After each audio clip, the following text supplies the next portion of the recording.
Pengkhianatan Amish yang membuat PDI Perjuangan hat-trick. Kalau ada seorang politikus yang lihai bermanuver, maka penulis bisa pastikan bahwa manusia dimaksud adalah Muhaimin Iskandar alias Caimin.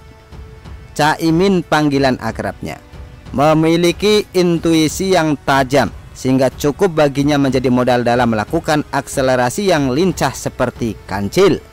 Tidak sedikit kawan dan lawan politiknya dibuat kesulitan membaca manuver sporadis yang dilakukan. Sebagaimana berita yang baru-baru ini terjadi, Caimin sangat jeli melihat ketidakpastian situasi yang kurang menguntungkan dirinya. Dengan menggunakan kecerdikannya, Caimin mampu membuldoser kebuntuan yang ada.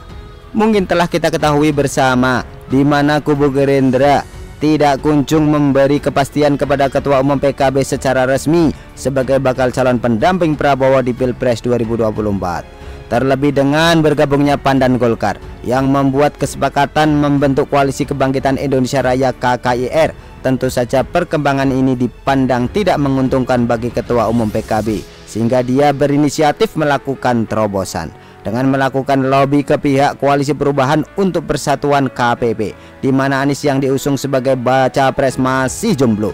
Gayung bersambut, posisi stagnan Anies dalam setiap hasil survei selama ini seperti mendapat durian runtuh bersama pohon-pohonnya, sehingga suara berdengumnya terdengar oleh Prabowo. Hal ini membuat Prabowo seperti orang yang baru menyadari, sehingga membuatnya dibayangi ketakutan jika harus kehilangan calon pasangan yang selama ini kurang mendapat perhatian dan apresiasi yang seharusnya. Akhirnya melalui partainya, Prabowo memelas dan dengan sikap apologis membujuk agar Ketua Umum PKB tersebut reuni pada Jumat malam ini.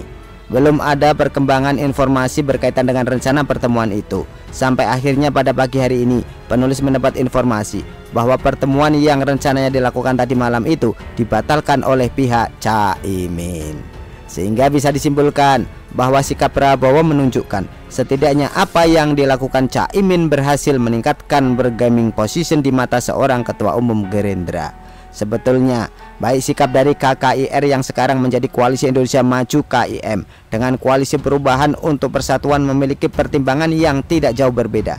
Mereka sama-sama memiliki tujuan ingin memperebutkan ceruk suara di Provinsi Jawa Timur, di mana dukungan yang diraih kedua kubu ini masih lemah elektabilitasnya. Oleh sebab itu, menggandeng Caimin adalah langkah tepat untuk mendapat kesempatan mendulang lebih banyak lagi suara. Karena berdasarkan pengalaman pada pemilu 2019, PKB menduduki posisi kedua dalam raihan suara setelah PDI Perjuangan di Provinsi Jawa Timur. Inilah yang membuat Partai Gerindra masih berharap Ketua Umum PKB mau meninggalkan Koalisi Perubahan untuk Persatuan seperti sekarang ini. Namun melihat sikap PKB yang membatalkan pertemuan, sulit kiranya untuk berharap Caimin dan PKB mau bergabung kembali bersama Gerindra. Akhirnya pasangan Anies Muhaimin Iskandar Amish dapat dipastikan menjadi pasangan yang sulit untuk diganggu gugat. Anies Muhaimin Iskandar. Hahaha. Ada kemungkinan besar Prabowo akan memilih Erick Thohir sebagai pasangan. Hal ini berdasarkan pertimbangan di mana keberhasilan itu memajukan persepak bolaan nasional yang mayoritas masyarakat Indonesia adalah penggila bola. Sementara Prabowo memiliki dua alternatif lainnya bersama Sandiaga Uno P3 yang sepertinya bertepuk sebelah tangan berharap menjadi pasangan Ganjar, atau bersama Erlangga Hartarto Golkar. Sementara jika menjadikan AHY sebagai pasangannya, sepertinya pandangan yang dimiliki Prabowo sama persis dengan yang dimiliki Surya Paloh terhadap AHY. Walau isu yang berkembang masih ada kemungkinan menduetkan Prabowo dengan Ganjar Pranowo. Persoalan siapa yang akan menjadi calon presiden dan wakilnya merupakan kendala yang tak mudah diputuskan. Riskan jika menjadikan Ganjar Pranowo sebagai wakil, mengingat dukungan organisasi relawan Ganjar yang diklaim Adian sudah mencapai 1.200-an organisasi. Artinya menjadikan Ganjar sebagai wakil sama artinya menghancurkan dukungan solid para relawan. Begitu pula dengan rencana yang akan memasangkan Ganjar dengan Prabowo, karena akan sama artinya PDI Perjuangan telah membenarkan aksi lompat pagar yang dilakukan seorang kutu loncat Budiman Sujatmiko. Hanya satu strategi jitu yang dimiliki PDI Perjuangan untuk memblokade eksistensi seorang bakal calon presiden yang mengaku lebih TNI dari TNI.